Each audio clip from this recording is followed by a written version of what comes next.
Hi, this is Brett Barra for Knit 123 magazine, and in this video I'm going to show you how to work two-color slip stitch. This is a slip stitch that's used in one of my designs for a pencil case in my article of the issue number 1 of Knit 123 magazine.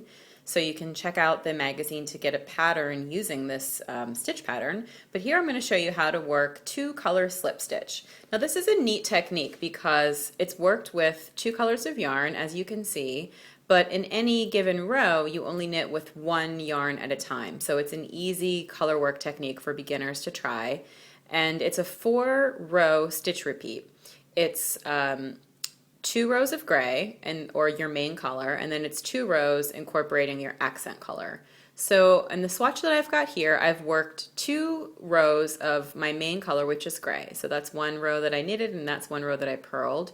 And now it's time to work one of the rows incorporating the pink. So I'm going to pick up my pink yarn, and this is a really easy stitch pattern.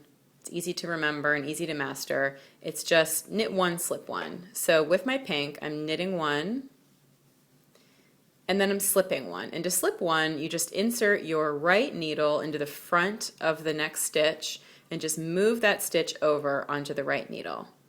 And then knit 1,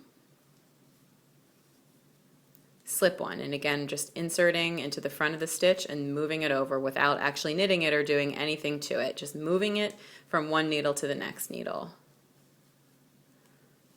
So knit 1, slip 1, knit 1, slip 1, and now I'll knit the last stitch of the row.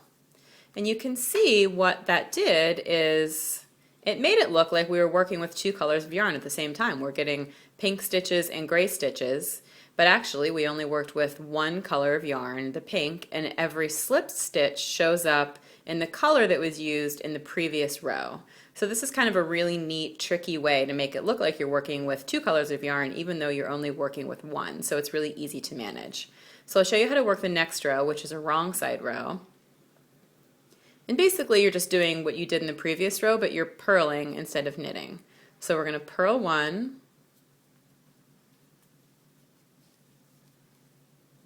and then slip 1. Purl 1, slip 1. And to slip, again, you just insert into the front of the next stitch and move that stitch over to the right hand needle. Purl 1, slip 1. Now it's easy to keep track of what you're doing because basically every time you see a pink stitch, you purl it, and every time you see a gray stitch, you slip it. Okay, so let's take a look at that row. And again, we're just getting both colors showing up. We're getting the gray stitches that we've slipped now for 2 rows, and we're getting our pink stitches. So I'll show you what the next row looks like. The next row, according to the pattern, is just knit every stitch in gray. So I'm just going to go pick up my gray yarn that was hanging out there on the side, and I'm just going to knit every stitch.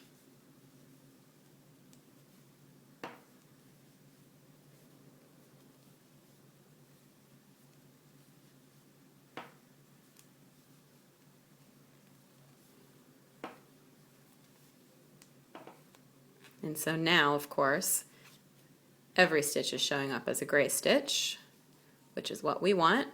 So we're getting these rows that are solid gray with these other rows that have these nice little sections of pink in them. So as you can see, that's a really easy technique. It's called 2-color slip stitch. You can check it out in issue number 1 of Knit 123 magazine, and I hope you try it out and have fun.